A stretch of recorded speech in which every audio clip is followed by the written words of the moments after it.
Bonjour mes amis, voilà je suis de retour, je suis désolé de mon absence pendant quelques jours. J'étais un petit peu malade, j'étais pas très bien. J'ai chopé une maladie honteuse. Je vais vous le dire tout de suite, hein, qu'il n'y ait pas de tabou entre nous, j'ai attrapé froid. Donc voilà, j'ai eu des courbatures, maux de tête, tout ça, donc vous voyez. Et puis je me suis soigné avec du paracétamol, de la vitamine C, tout ça, puis c'est passé. Alors si je peux vous dire, si je peux vous parler de ces courbatures, de ces douleurs, hein, si je peux les comparer à ce que j'ai ressenti durant les 10 dernières années, à l'occasion d'autres coups de froid, mais à l'époque on avait encore le droit de choper ça. Si je compare en termes d'intensité, en termes de sensations, tout ça, je peux vous le dire tout de suite, hein, je peux vous dire tout de suite que c'était ni plus ni moins que les dernières fois. Voilà, c'était tout simplement un coup de froid. Voilà, j'ai survécu, je suis là et je suis content d'être parmi vous encore. Alors écoutez, j'ai vu que le régime français était sur le point d'interdire une association qui s'appelle Génération Identitaire. Alors moi, je ne connais pas les gens de Génération Identitaire personnellement, je ne connais pas leur bilan, je ne connais pas leur manifeste, bon, je les connais de nom. Ils se sont illustrés par certaines actions symboliques à la frontière française l'année dernière, voire même l'année d'avant, je crois que c'était l'année d'avant. Et voilà, aujourd'hui, leur interdiction est sur la table. Alors, j'aimerais vous dire quelque chose, quelques trucs à ce sujet-là. Il faut savoir que l'identité de la personne, et quand on parle d'identité, c'est un mélange de... Il y a la langue, hein, il y a la langue, il y a la culture, il y a parfois la religion, il y a l'histoire, il y a un terroir, un territoire, un endroit. Et tout ça, ce magma-là, qui n'a pas des frontières très nettes, hein. Ce qui est drôle, c'est que les composants qui peuvent rentrer dans la culture n'ont pas des frontières, n'ont pas des frontières solides, en fait. Mais elles exigent, sur le plan politique, tout du moins, des frontières relativement bien définies pour pouvoir s'exprimer dans un endroit donné. Alors, ces choses-là que je viens de décrire constituent l'identité de la personne. Tous les humains, tous les humains de la Terre ont une identité à laquelle ils sont attachés. Alors ils sont attachés des fois globalement à leur identité sans nécessairement d'avoir un attachement particulier à un ou un autre élément de cette identité-là. Mais en général, ils sont attachés à leur identité. Si je regarde les conventions, par exemple la Déclaration universelle des droits de l'homme, qui définit que les parents ont le droit d'éduquer leurs enfants selon leurs valeurs, qui définit que les gens ont le droit d'exprimer leur religion sans persécution, qui définit les langues et tout ça, on voit que quelque part, cette déclaration-là est une déclaration qui protège, entre autres choses, au-delà de l'intégrité physique de l'individu, c'est une déclaration qui protège aussi son identité. Donc l'identité de la personne est quelque chose de A, normal, 2, honorable, 3, qui est protégé par les conventions internationales. Bien sûr, on ne parle pas de l'identité française, qui elle semble être une sorte de crime. D'autant plus que en France, qui est un pays euh, qui a fait une forme de choix, ou c'est un choix qui a été imposé dans les années 70 par le président Giscard, oui, je crois que c'est Giscard, qui a imposé le multiculturalisme en France. D'autres pays ont pris des choix similaires à la même époque. C'est comme les Suédois qui ont déclaré qu'ils devaient devenir un pays multiculturel. Ce mot, je le déteste, j'ai du mal à le prononcer en fait. Avec deux U qui se suivent. C'est assez rare dans la langue française d'avoir des mots avec plusieurs U qui se suivent comme ça. Toujours est-il que, toujours est-il que la Suède, par exemple, était fière d'avoir des pizzerias. Il disait, nous avons des pizzerias à Stockholm. Je ne sais pas pourquoi quelqu'un ferait cela. Mais voilà, c'est un truc de blanc, hein. Moi, je viens d'Afrique. Je me dis, c'est un truc de blanc. Je cherche pas à comprendre. Juste, voilà, quoi, accepte pour ce que c'est. Alors, le problème, en France, mais c'est pas vraiment un problème, c'est un constat, c'est une réalité, c'est qu'il y a plusieurs cultures qui expriment leur identité avec force. Et c'est normal. Du moment que on a un pays avec des gens qui viennent de différents endroits dans le monde qui y vivent, forcément il y a multiples expressions identitaires. Donc en réalité, les pays qui se disent multiculturels sont en fait des pays multi-identitaires, dans le sens où il y a plusieurs expressions identitaires qui viennent s'y exprimer. Alors, une époque, on a pensé à ce qu'on appelle l'assimilation. L'assimilation, c'est quoi? L'assimilation, c'est quelqu'un qui vient d'une autre culture et qui va, avec le temps, abandonner cette culture-là et adopter la culture du pays où il arrive. Alors, c'est quelque chose qui peut arriver, bien sûr. C'est quelque chose qui peut exceptionnellement arriver, mais c'est pas la norme. C'est pas la norme chez les masses. Chez les masses, le mieux que vous pouvez obtenir, réellement le mieux, si vous êtes vraiment dans un système avec une forte incitation à l'intégration, vous pouvez obtenir un mélange. Vous pouvez obtenir que les personnes qui arrivent adoptent tout du moins partiellement la culture et l'identité du pays où ils sont venus, tout en gardant leur bagage. Il y a aussi un problème avec l'assimilation, c'est que parfois elle est accidentelle, d'accord, c'est pas le sens de l'histoire, l'assimilation. On voit rarement, ou pour ainsi dire jamais, des peuples entiers arriver chez d'autres peuples et s'y assimiler. C'est pas possible, à moins d'attendre des siècles et encore. Regardez par exemple en Espagne, quand j'étais en Algérie, on m'a expliqué que les musulmans avaient envahi l'Espagne. Alors ils n'utilisent pas le mot envahir, ils utilisent des mots beaucoup plus nobles que cela. Ils ont ouvert l'Espagne. Donc ils ont ouvert l'Espagne, ils ont été donc enrichir l'Espagne et tout ça selon les terminologies usuelles. Et 800 ans plus tard, ils ont été virés.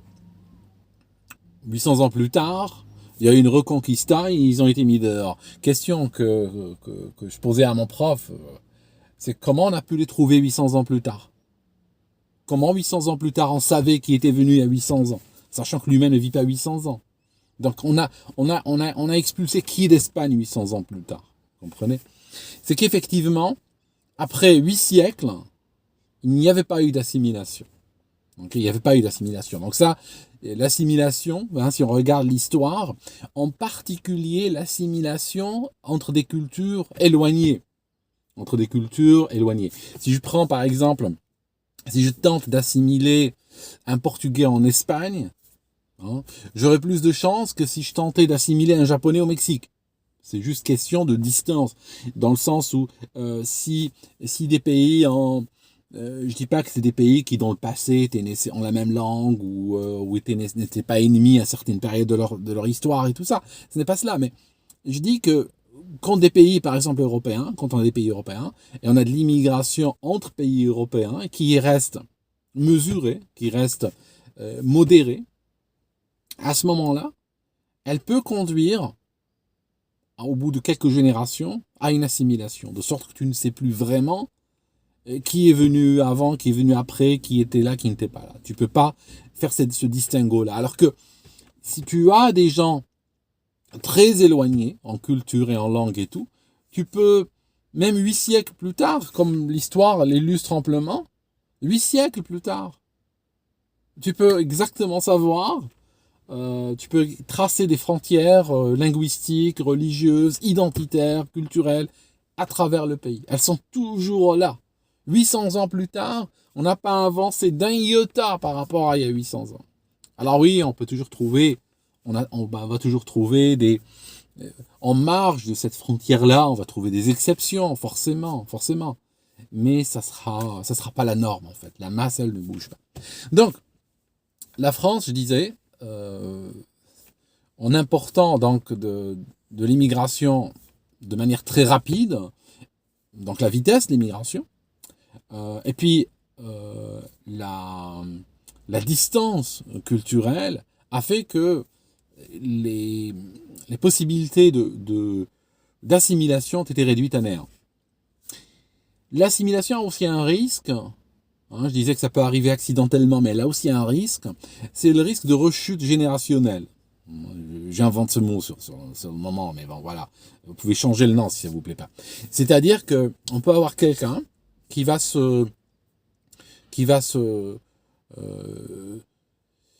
s'assimiler, n'est-ce pas? Mais ses enfants ne voudront pas de cette assimilation-là, parce que ces enfants vont voir ce mouvement d'assimilation, vont voir dans leur famille cette rupture historique, et vont peut-être se déclarer plus proches de leurs grands-parents et des 20 générations avant, que de leurs parents qui sont arrivés il y a 20 ans puis qui sont assimilés. Vous voyez, donc on peut avoir des sauts générationnels. On peut avoir une nouvelle génération qui arrive et qui déclare que l'assimilation ou même l'intégration de leurs parents ou de leurs aînés était une erreur. Vous voyez, on peut trouver ça. Et on voit ça en France souvent. Hein. On voit ça en France où il y a de nouvelles générations qui effacent complètement le chemin qui a été fait par leurs parents. Donc, je disais dans tout ça, l'être humain est un être identitaire pour commencer. Donc, la situation en France fait que on a plusieurs peuples, on a une terre, plusieurs peuples, qui ont chacun une expression identitaire. L'État arrive et interdit laquelle? Interdit l'expression de génération identitaire. Et ça, je trouve terrible. Il y a un calcul derrière, en fait. Il y a un calcul derrière. Le calcul derrière, c'est exacerber. C'est jeter de l'huile sur le feu. Parce que ces jeunes qui arrivaient à s'exprimer à travers cette organisation, vous voyez aujourd'hui et les gens qui les soutenaient, même qui n'appartenaient pas formellement à cette association, mais qui les soutenaient ou se reconnaissaient dans leur combat et tout ça. Et si on commence à aller vers ces catégories-là, on peut se retrouver avec des millions de jeunes et des moins jeunes, vont sentir que leur identité est bafouée dans un pays où les autres identités sont glorifiées. Alors que cette identité-là, elle a au moins une légitimité historique, elle a une légitimité territoriale, alors que d'autres identités ne l'ont pas, alors qu'elles semblent s'exprimer avec beaucoup de liberté. Vous voyez, ça va créer un sentiment d'injustice. Et le but, c'est un calcul politique, parce que, idéalement, ce qu'il faudrait faire, ce que Macron voudrait faire, il a eu... les municipales françaises récemment étaient un marqueur, un indicateur très intéressant, avec un score quasi inexistant du parti de Macron, 2,2%. Hein, si vous enlevez les élus qui ont voté pour eux-mêmes, si vous enlevez leur famille qui a voté pour eux, leurs copains de Facebook qui ont voté pour eux, tu sais, des fois tu reçois un truc, oui, vote pour moi, je participe à un concours et tout. C'est la même chose pour les élections. Si vous enlevez ces votes-là, il vous reste pratiquement rien. C'est pratiquement zéro. Donc, la seule option aujourd'hui pour le pouvoir, c'est essayer d'exacerber, pourrir le débat, pour faire remonter donc le sentiment qui pousserait les gens à voter pour le Rassemblement national. Voilà l'idée, en fait. D'accord ? C'est un calcul. Les gens vont être, quand ils sentent qu'il y a une injustice, quand ils sentent qu'ils vont forcément avoir un mouvement anti-pouvoir, et ce mouvement anti-pouvoir les jettera directement sur le Rassemblement national. Macron en a besoin. Sans le Rassemblement national, Macron ne passera pas l'année prochaine. Et il le sait. Donc, bien sûr, il y a une tentative d'importer le système Biden dans le sens où l'année prochaine, en 2022, si vous tenez compte des masques, des distanciations sociales, des confinements, des couvre-feux, des restrictions, tout ça, des passeports Covid et tout ça, il va falloir 6 mois pour voter pour une élection présidentielle. Ce ne sera plus en une journée. Donc, le système pousse à une élection parcourue. Donc, c'est déjà bien. C'est déjà un chemin dans la bonne direction, n'est-ce pas, pour eux. Maintenant, il va falloir faire autre chose. Il va falloir, malgré tout, parce qu'on peut pas juste bourrer les urnes, hein, même si c'est plus du bourrage d'urnes comme le font les tiers-mondistes, donc où ils arrivent, des moustachus, mettre des enveloppes. Non, ce sera du bourrage d'urnes électronique, hein, comme ça. Donc, ce bourrage d'urnes ne peut pas, à lui seul, tout résoudre. Le bourrage d'urne, on l'a vu déjà récemment, il permet de renverser une élection qui n'était pas gagnée d'avance. Hein. S'il faut un petit chouïa, s'il faut pousser un peu, bon, il y en a un qui est 47, il y en a un qui est à 53, on peut travailler un peu. Mais tu peux pas travailler sur du bourrage d'urne à partir de 2,2%. Quoi. C'est pas possible, en fait. Donc, il va falloir créer quand même une situation. La situation, on la connaît déjà. La situation, c'est que le pouvoir français, j'attends des mouvements, j'attends des actions dans les mois qui viennent, dont le but sera de pousser un max de gens à voter pour le Rassemblement national. Parce que le Rassemblement national face à Macron, vous savez bien qui gagne, hein. Le coup a été fait plusieurs fois, c'est Macron qui gagnera, hein, pour ceux qui n'ont pas suivi l'histoire. Donc, une fois qu'on arrive à cette situation en 2022, il y aura les classiques. Tous les partis, les associations, les syndicats, les universités, les sportifs, les journalistes, ce que vous voulez, tout le monde vont appeler à voter Macron. Et les gens iront voter Macron, c'est tout. Hein. D'ailleurs, perso, je souhaite qu'à terme,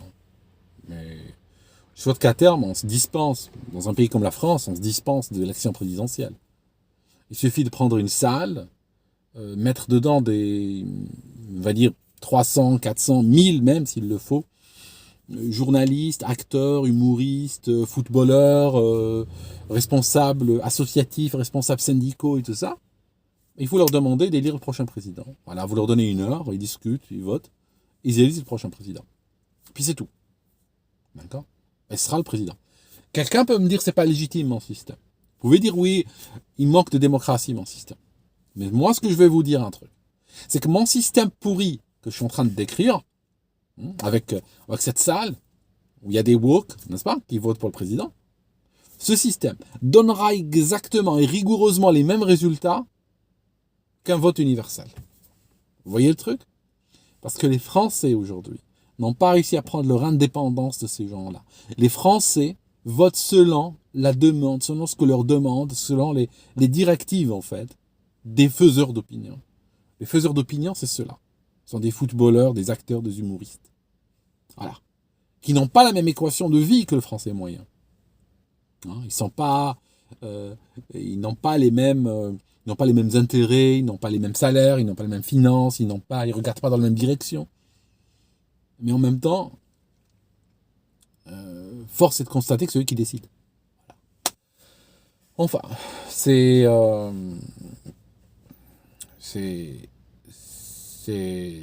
terrible ce qui est en train de se passer dans ce pays. Je vois des tweets passer, des gens disent oui, il faudrait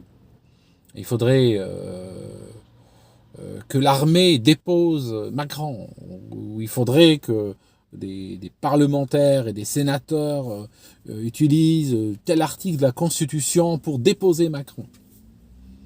J'ai entendu exactement les mêmes histoires sur François Hollande. Donc en fait, les Français, ils vont constamment voter pour le pire, voter contre leur propre camp, puis passer 5 ans à pleurnicher. J'ai l'impression que ça va devenir la marque de fabrique de la politique de ce pays.